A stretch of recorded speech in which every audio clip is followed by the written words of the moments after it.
Everyone's moving to Portugal for the same reasons: safer streets, better weather, slower life, good food, beautiful cities, a calmer way of living. And listen, a lot of that is true. But what people do not tell you enough is this: Portugal can still be a frustrating country to move to if you arrive with the wrong expectations.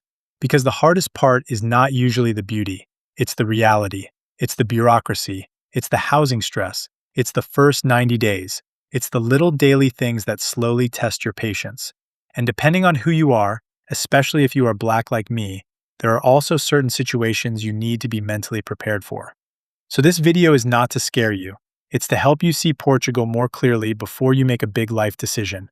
Because Portugal can be a great move, but it is not for everybody. And it is definitely not the fantasy some people sell online. And by the way, if you want the exact first steps to move, settle, and avoid common mistakes, I put together a free Portugal relocation checklist. It's in the description. It helps you understand the order in which things usually happen, so you're not guessing your way through the move. Now let's talk about what people are not telling you. Let's start here because a lot of people underestimate this one. Yes, you can survive in parts of Portugal with English, especially in Lisbon, Porto, and tourist-heavy areas. Yes, a lot of Portuguese people understand English better than people expect. But surviving is not the same as integrating. If you want to actually feel part of the country, build relationships, deal with real life, handle paperwork, understand people, fix problems, and move through the system with less stress, Portuguese matters. And one mistake a lot of foreigners make is thinking Portugal is basically Spain. That does not go down well. Portuguese people are proud of their language, and honestly, they should be. So if your plan is to live in Portugal while making zero effort to learn even the basics, daily life can feel harder than it needs to. Not impossible, just harder. And if you're already planning your move in the next few months and want your next steps laid out in the right order, that's exactly what our personalized relocation toolkit is for. It's for people who want a written roadmap based on their situation, not just generic internet advice. Link in the description. This is one of the biggest ones. Portugal looks calm on the outside, but administratively, it can test your patience. Things that should be simple can take much longer than you expect. Appointments can take time. Replies can take time. Processes can feel unclear. And sometimes you feel like nobody is giving you the full picture.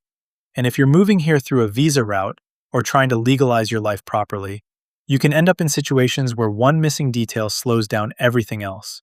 That's why I keep saying this. Portugal is not hard. The wrong order is hard. Because a lot of people do the right things in the wrong order, and then the whole move starts feeling heavier than it should. This is also why I don't like when creators make it sound like, just move and figure it out. That advice can cost people months. Now let's talk about housing, because this is where a lot of people get hit with the reality. On YouTube, Instagram, Facebook groups, wherever, you'll see people talking about Portugal like finding a place is just a matter of choosing what neighborhood you like. No. Renting here can be competitive, stressful, and sometimes honestly disrespectful. Landlords may ask for multiple months up front, high deposits, proof of income, a guarantor, Portuguese income in some cases, and sometimes they still reject you even if you clearly have the money. I got rejected several times. And some people moving from abroad get shocked when they realize the market is not just about affordability. It's about trust, paperwork, timing, and risk. That's why two people can both say, Portugal rent is expensive, and still be talking about very different realities. And if you're not careful, this is also where scams happen, especially when you're desperate, far away, and trying to lock something in before arrival. So if you are already looking at rentals, neighborhoods, or areas, and want a more grounded local perspective before you decide, that's exactly why I created Portugal Through Trusted Eyes. It's a custom area review so you can understand what the place actually feels like before you arrive, not just what the photos or listing make it look like. Another thing people oversimplify is healthcare. You'll hear two extremes online. One side says Portugal's healthcare is amazing and basically free. The other side says it's terrible. The truth is more nuanced than that. The real issue is not just cost, it's timing. A lot of foreigners assume that once they arrive, public healthcare access becomes smooth immediately. That is not always how it feels in practice. Depending on your documents, your timing, and where you are in the system, there can be a gap between arriving in Portugal and actually feeling fully plugged into the public healthcare structure. And if you have health conditions, or you need regular follow-up, that's something you should think about before moving, not after. Portugal can absolutely work for healthcare, but the process may not feel as immediate or as straightforward as some people expect. So if you're moving here and your health situation needs to be handled carefully, do not just assume it will all sort itself out. Plan for the transition. Your first 90 days? This is a huge one. A lot of people ask, how much money do I need to live in Portugal? But what they actually need are two numbers. Number one, your monthly budget. Number two, your landing fund. Because the first 60 to 90 days do not behave like a normal month. You can get hit with deposit first month rent, furniture, appliances, admin costs, transportation, setup, random things you forgot, and just the cost of trying to make life functional. So someone can look okay on paper monthly and still start their Portugal life already stressed because the first few months were heavier than expected. I created a calculator that helps people estimate the monthly side. It's totally free, so if you want to have an idea of what to expect here, check it in the description. Because the move is not just, can I survive here? It's, can I arrive here without putting myself under pressure immediately? People dream about Portugal and think, sunshine, warmth, beaches. And again, yes, that part is real. But what a lot of people are not ready for is what certain homes feel like in winter. Portugal is not some freezing country. That's not the point. The point is that many homes, especially older ones, were not built the way a lot of foreigners expect in terms of insulation and indoor comfort. So even if the outside temperature does not sound extreme, the inside of a house or apartment can feel colder, damper, and more uncomfortable than people expect. That means more electricity, more heaters, more dehumidifiers, more surprise utility costs, more little frustrations.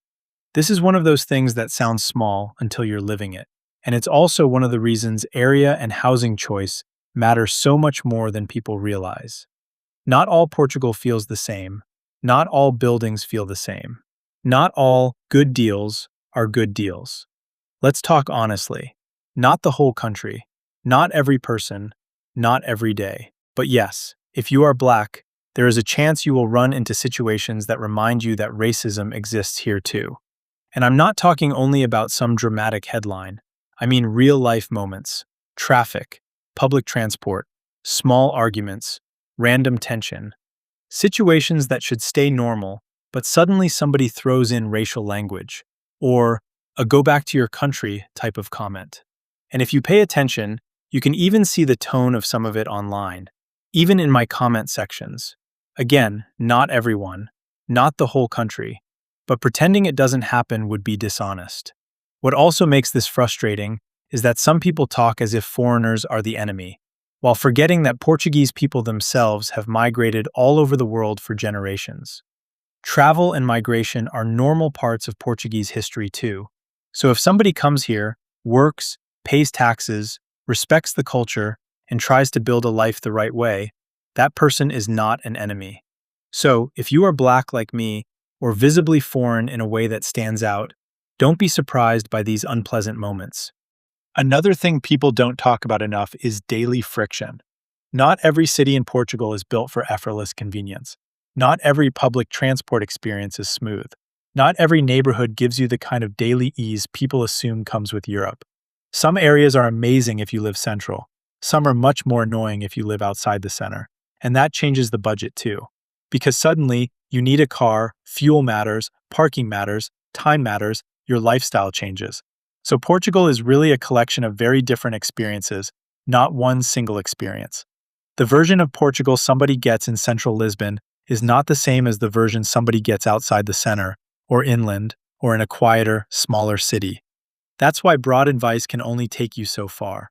Portugal can still be amazing, but only if the reality fits you, and this is the most important point. I like Portugal a lot, and this video is not saying, do not move to Portugal.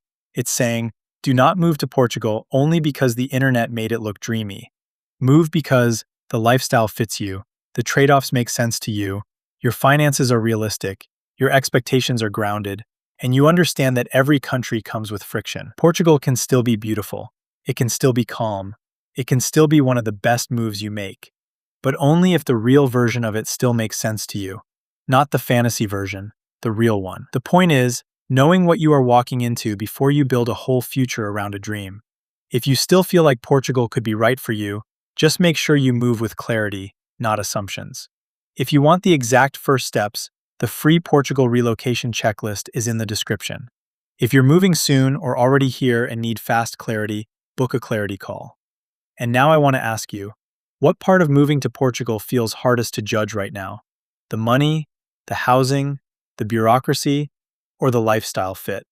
Let me know in the comments.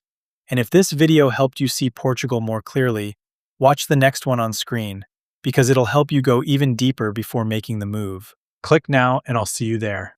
Ciao, meus amigos.